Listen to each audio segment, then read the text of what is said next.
Es decir, que estemos a cuenta con el Señor.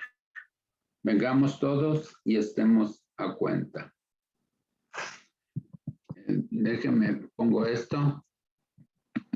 Gracias. Vengamos todos y estemos a cuenta. Gracias. El versículo que se leyó aquí la hermanita dice, Efesios 1:7, dice, en el cual tenemos redención por su sangre, la remisión de pecados por las riquezas de su gracia. Vamos a estar hablando acerca de este versículo. Vamos a estar hablando acerca de lo que es la redención. Gloria al Señor, porque fuimos redimidos. Vamos a estar hablando también del perdón de pecados, porque, hermanos, gracias a Dios que el Señor vino a perdonarnos y que el Señor abrió ese camino para el perdón, para que nosotros pudiéramos ir al cielo. Yo alabo a nuestro Señor Jesucristo y estoy contento por ello. Pero en ese versículo hay una palabra que está en griego, que se le llama apulotosis. Apulotosis. Esa palabra que se llama apulotosis, que usted lo puede ver ahí, apulotosis, está en plural. Y usted lo puede ver que dice redención, remisión, liberación. Es decir, somos redimidos, tuvimos remisión y fuimos liberados. Ahora, tenemos redención porque Él se dio voluntariamente en el cielo, hermanos, desde tiempos eternos. La Biblia dice, si ustedes pueden ir ahí en sus Biblias, hermanos, la Biblia dice en Efesios, el capítulo 1 y el versículo 4, mire lo que dice, según nos escogió en él antes de la fundación del mundo, para que fuésemos santos y sin mancha delante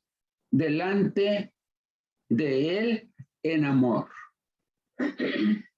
Él nos escogió antes de la fundación del mundo.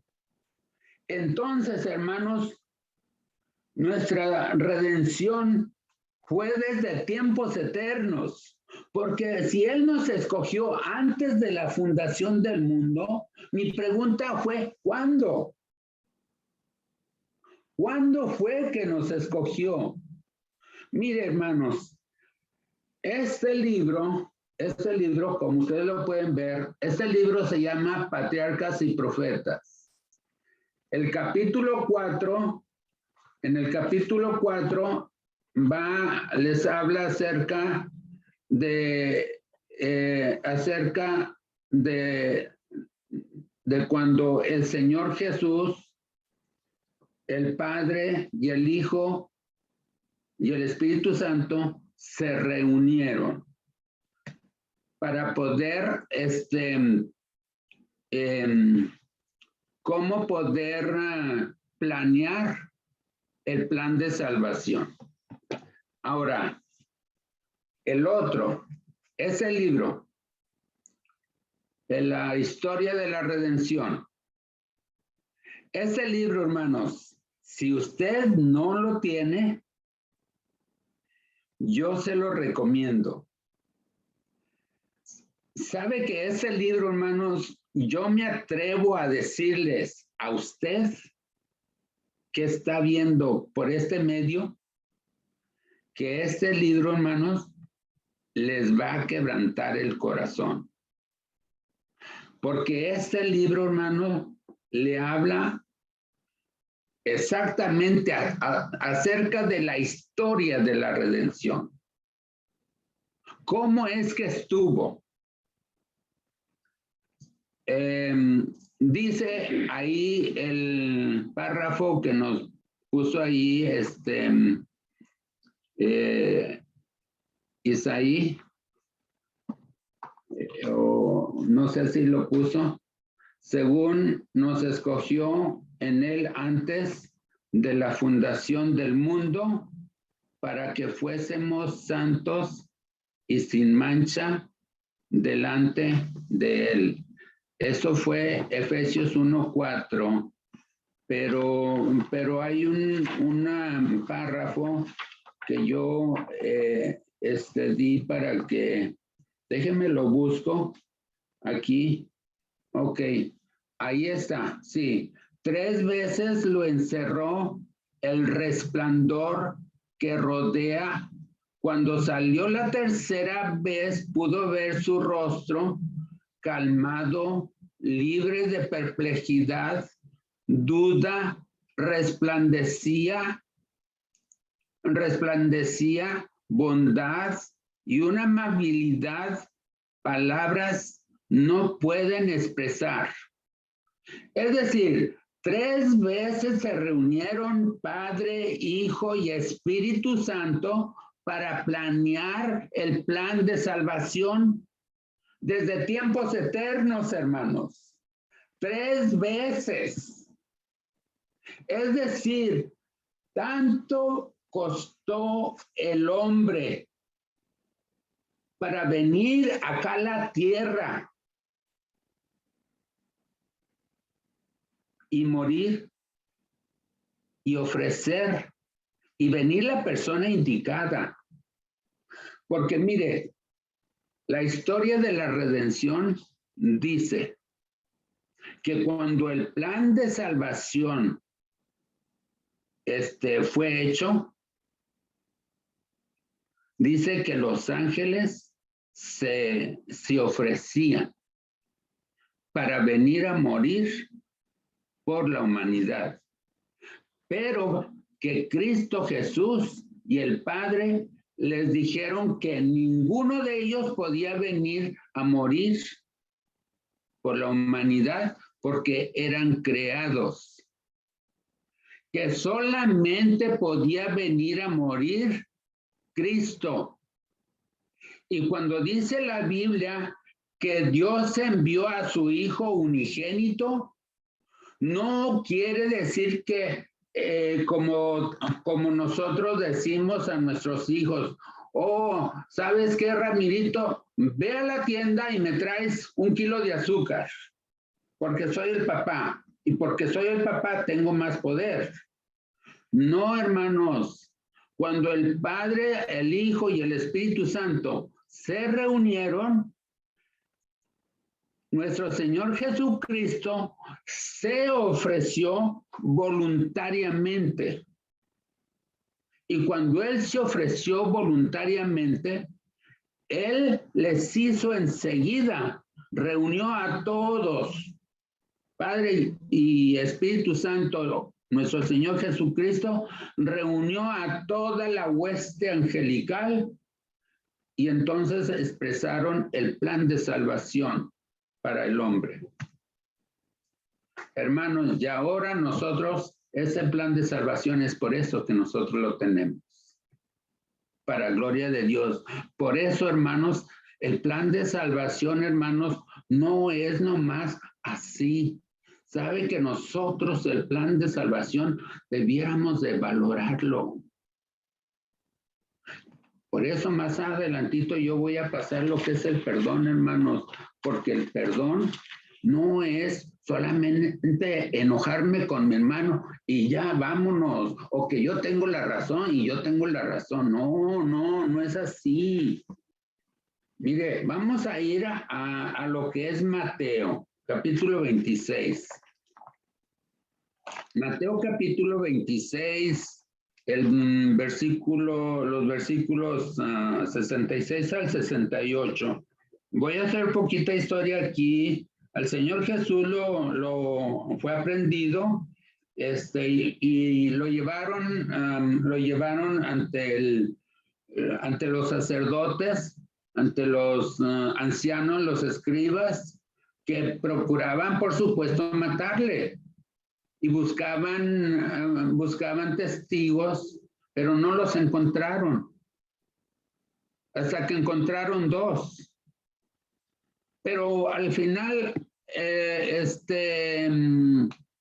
Caifás, que era el sumo sacerdote, encaró a nuestro Señor Jesucristo y le dijo, bueno, ¿eres tú el Cristo, el Hijo del Dios viviente? Te conjuro, dijo, te conjuro que nos digas, ¿eres tú el Cristo, el Hijo de Dios? Y en el versículo 64, la primera frase, dice, Jesús le dijo, tú lo has dicho. Y esa fue razón que el sumo sacerdote rompió su vestimenta, que eso no era legal para él. Él debía dejar de ser sumo sacerdote, Caifás, porque no era correcto para un sumo sacerdote. Pero él lo acusó ahí ante el Sanedrín y dijo, Jesús ha blasfemado.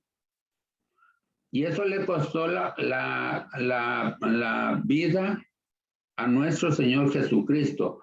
En el versículo 66, hermanos, dice el sumo sacerdote, ¿qué os parece? Y respondiendo ellos dijeron, culpado es de muerte. Entonces le escupieron en el rostro y le dieron de bofetadas, y otros le herían con mojicones, diciendo, profetízanos, Cristo, ¿quién es el que te ha herido? Ahora, esto fue una profecía de un profeta 7 siglos antes de Cristo. Es decir, más de 700 años antes de Cristo. Aquí se cumplió con Cristo.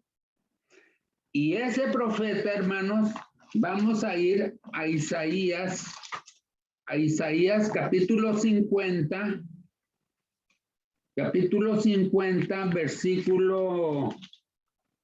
versículo 6.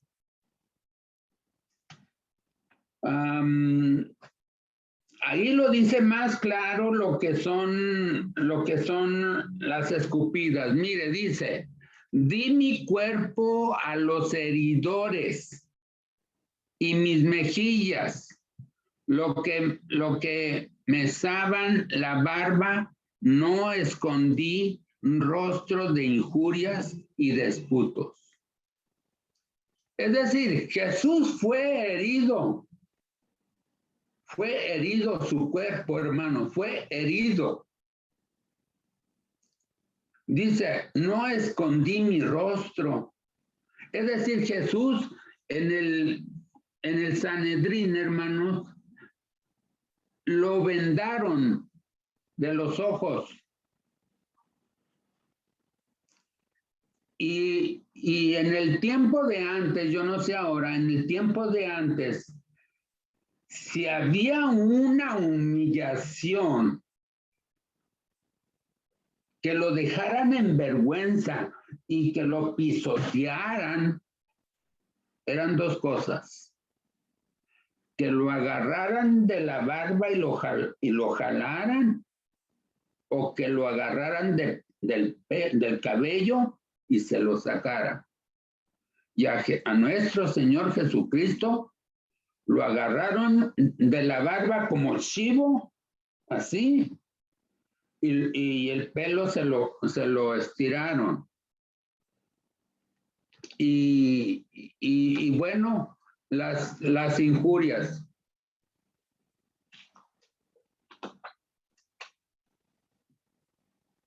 las injurias y las escupidas. Cuando habla Mateo de escupidas, hermano, yo pensé que eran escupidas de saliva liviana. Pero no, hermanos, aquí ya Isaías ya no está hablando de escupidas livianas. Ya aquí Isaías ya está hablando de escupidas más fuertes.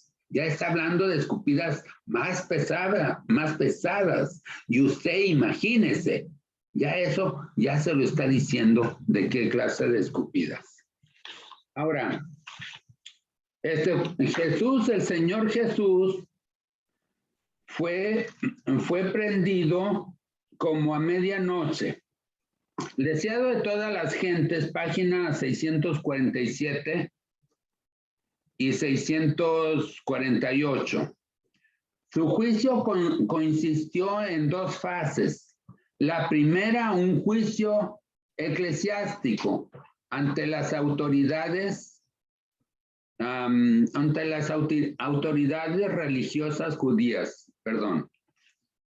Y la segunda, enseguida, sígale, y la segunda,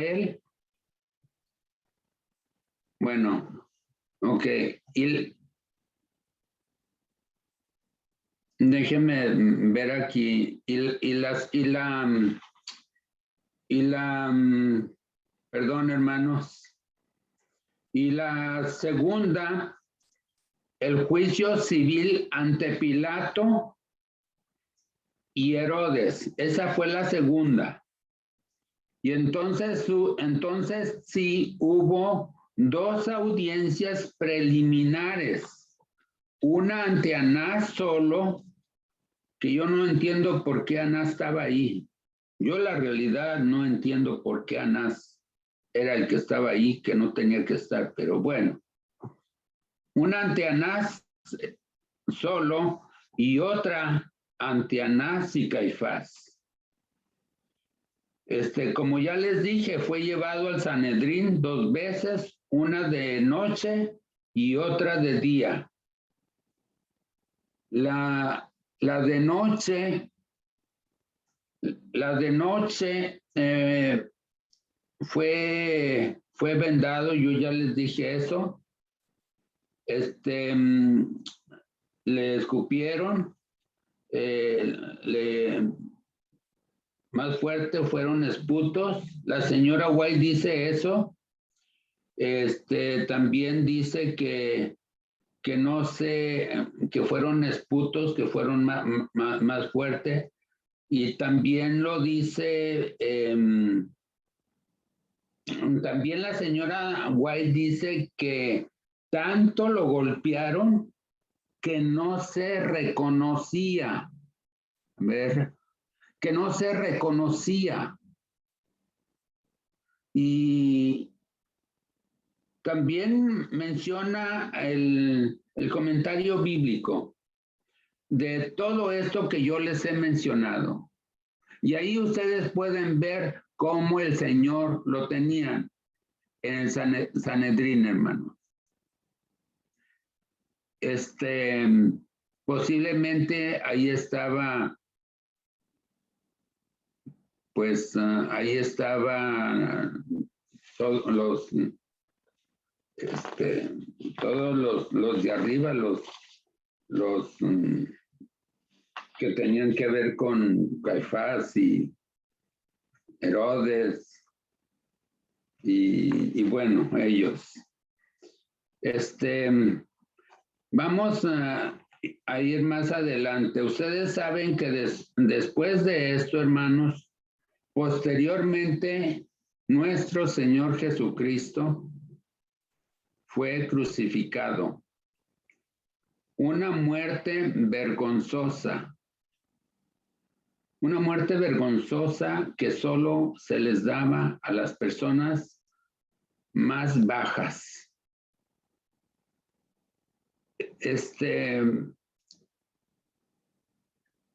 unas personas más bajas de lo peor. Y usted puede ver ahí a nuestro Señor Jesucristo en medio, crucificado. Al lado puede ver a dos ladrones. Uno sí se alcanza a ver, el otro yo no lo alcanzo a ver, pero usted sabe, dos ladrones, uno a un lado y el otro al otro lado. Pero mire nuestro Señor Jesucristo ahí en medio, viendo la multitud. Para eso antes acuérdese que Pilato lo sacó y les decía quién quiere que crucifique, a Barrabás o a Cristo. Ustedes se acuerdan de eso. ¿Y sabe por qué Pilato preguntó eso? Porque Pilato sabía que Jesús era inocente. Inclusive la esposa de él le dijo, no tengas nada que ver con este hombre. Pero Pilato había sido gobernador o había sido algo allá en Judea o Jerusalén y se había echado encima a los judíos y les tuvo miedo y ahora, bueno, esa es otra cosa. La cosa es de que Pilato lo mandó crucificar junto a él dos ladrones.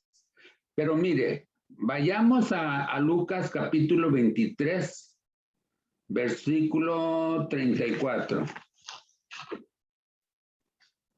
23, 34. Y mire, ahí crucificado el Señor Jesús decía, Padre, perdónalos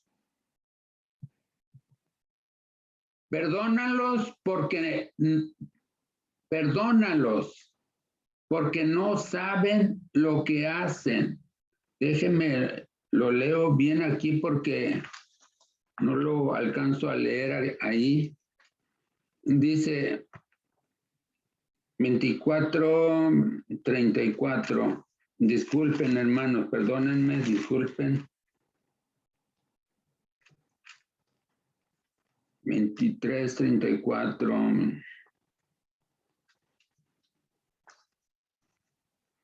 Jesús decía, Padre, perdónalos porque no saben lo que hacen. Y partiendo sus vestidos, echaron suertes.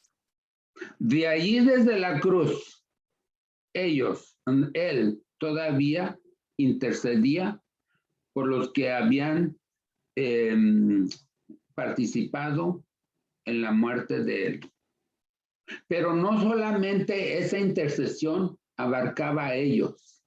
Esa intercesión, hermanos, abarcaba desde Adán hasta el tiempo del fin. Ahora, al lado de él tenía dos, ya dije, dos ladrones. Pero mire, un ladrón lo injurió. Le dijo, mira, si eres el verdadero Dios, sálvate a ti y sálvanos a nosotros. Mire, ese ladrón conocía a Jesús, sabía de Jesús, sabía que él era el Salvador, había oído de la salvación. Y el otro le dijo, mira, ni aún temes tú a Dios. Fíjese, el otro sabía que Jesús era Dios. Ni aún temes tú a Dios, estando en la misma condición. Nosotros merecemos, porque nuestros hechos merecemos lo que tenemos. Pero él, ¿qué mal ha hecho? Entonces, hermanos, fíjese lo que le dice el ladrón al Señor Jesús. El ladrón reconoce que él había hecho, o sea, ellos habían hecho lo peor. ¿Qué es lo que habían hecho? Yo no sé, hermanos, yo no sé. Pero yo no sé qué feo, porque la muerte en la cruz era para la gente que había hecho lo peor. Entonces, hermanos, el ladrón le dijo al Señor Jesús, Señor, acuérdate cuando vengas en tu reino. Es decir, que el ladrón había oído que el Señor Jesús iba a venir en su reino. Es decir, que Jesús, él había oído acerca del reino de Dios que iba a venir, o estaba hablando acerca de la segunda venida de Cristo. ¿Ok? Y entonces el Señor Jesús le dijo al ladrón, de cierto te digo que hoy estarás en el paraíso. Quiero aclarar esto, hermanos.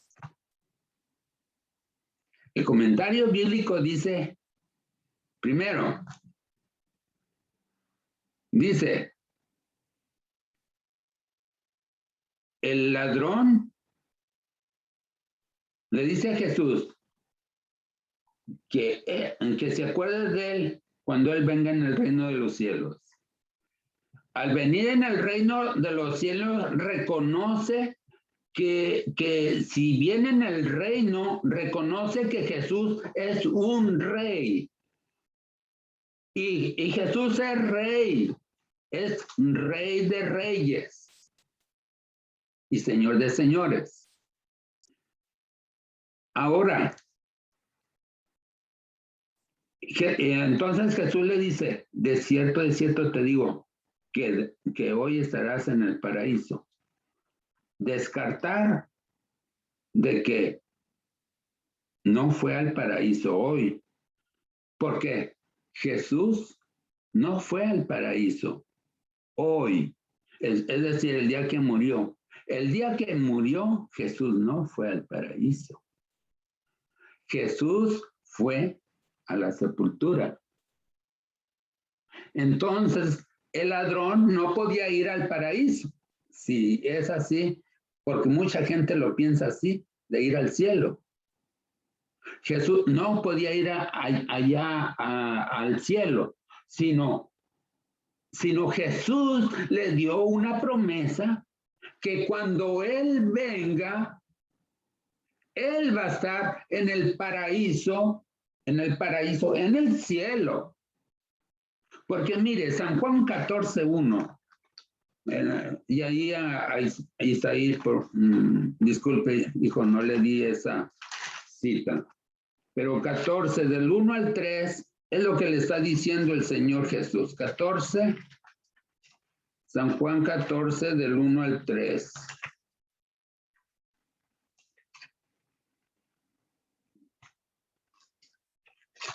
Déjenme lo encuentro, por favor.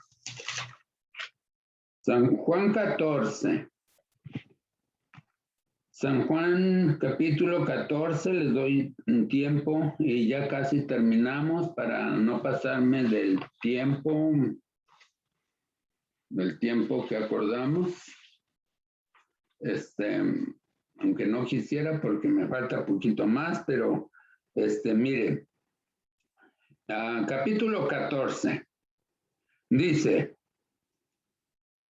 no se turbe vuestro corazón. Miren lo que dice, creéis en Dios, creed también en mí. Mi pregunta es, el ladrón en la cruz, hermanos, ¿creyó en Jesús? ¿Creyó o no creyó? Porque el ladrón en la cruz, el cual dijo, Señor, acuérdate cuando vinieres en tu reino, acuérdate de mí cuando vinieres en tu reino, ¿qué le da a usted a pensar? ¿Creyó o no creyó? Claro que creyó. Entonces el versículo 1 del capítulo 14 de San Juan, que dice, no se turbe vuestro corazón, creéis en Dios, creed también en mí. En la casa de mi Padre muchas moradas hay. De otra manera os lo hubiera dicho. Voy pues a preparar lugar para vosotros. Y si me fuere y os prepararé el lugar, vendré otra vez y os tomaré a mí mismo para que donde yo estoy, vosotros también estéis. Esa promesa, hermanos, Jesús se la dio al ladrón. Esa promesa. Entonces, Jesús se fue a la sepultura. Los dos ladrones se fueron a la sepultura. Pero ¿cuáles de los dos ladrones se llevó la esperanza? El ladrón que creyó en Jesús. Pero ahora, hermanos, el Señor Jesús estaba intercediendo por todos. Ahí, hermano, quiero llegar. El Señor Jesús estaba intercediendo desde la cruz por todos, desde Adán hasta el fin del mundo. Y de allí desde la cruz estaba intercediendo por los que lo habían crucificado y habían tenido que ver, hasta los que estaban gritando, crucifícale, crucifícale, crucifícale.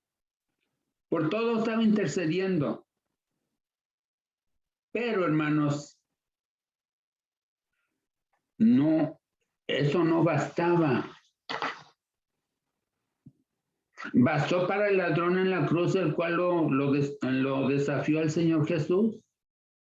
No, no desafió, no bastó.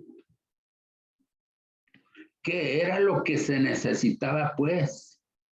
Y esto apliquémonoslo para nosotros, hermanos, que es muy importante para nuestra salvación. La salvación ya la tenemos, pero falta, hermanos, que si nosotros queremos estar en el cielo, falta lo más importante de parte de nosotros. Es, hermanos, pedirle al Espíritu Santo que nos ayude a arrepentirnos.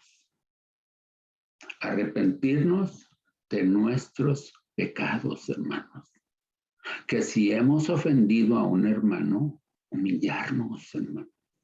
No importa que él tenga la razón o que no la tenga. Hay que humillarnos. Mire, si él tiene la razón, no importa, yo voy y me humillo. Oh, pero le estoy haciendo un favor a él. No, no, hermano, no le está haciendo ningún favor a él. Se está haciendo un favor a usted mismo. La bendición se la está dando a usted mismo. ¿Sabe por qué? Porque usted, hermano, se está haciendo más humilde. Y usted, hermano y hermana, y yo, hermano, nos estamos acercando más al cielo. Así que, hermanitos, yo ruego y pido que Dios, el Señor Jesús, el Espíritu Santo, que es el que me convence, que es el que me ayuda, que es el que me hace sentir en mi corazón, aquí, hermanos, aquí. Él sabe y yo sé cuando yo no me porto bien con mi esposa, hermanos. Porque los problemas principales, hermanitos, hay veces que son entre esposa y esposo o hijos. Después pueden ser que sean en la iglesia, puede ser, no necesariamente, pero puede ser que sean con su prójimo. Puede ser que sean allá con su prójimo, en el trabajo. Pero no importa dónde sean, hermanos, mi responsabilidad es humillarme. Cuando el Espíritu Santo me ayuda a humillarme, hermanos, entonces el Espíritu Santo me lleva a Cristo. Y entonces el Señor Jesús me dice en San Juan 14:6, venid a mí, hijo mío, yo soy el camino, la verdad y la vida. El que a mí viene, no lo echo fuera. Yo soy la puerta de las ovejas. Yo soy el buen pastor. He aquí y estoy a la puerta y llamo. Si alguno abre la puerta, entraré a él, cenaré con él y él cenará conmigo. Eso es lo que Dios quiere.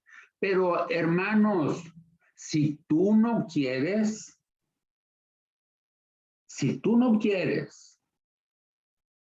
Dios no va a entrar a la fuerza a tu corazón. Él te deja como dejó al ladrón que lo injuriaba. Él te deja como dejó a todos aquellos que no quisieron aceptarlo. Él te deja que tú tengas la razón o que tú te justifiques en tu propia razón. Él te deja.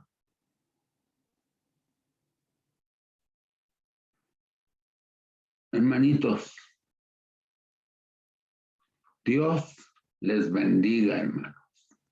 Dios les acompañe, que Dios les cuide, que Dios nos haga más humildes para todos. Un feliz sábado.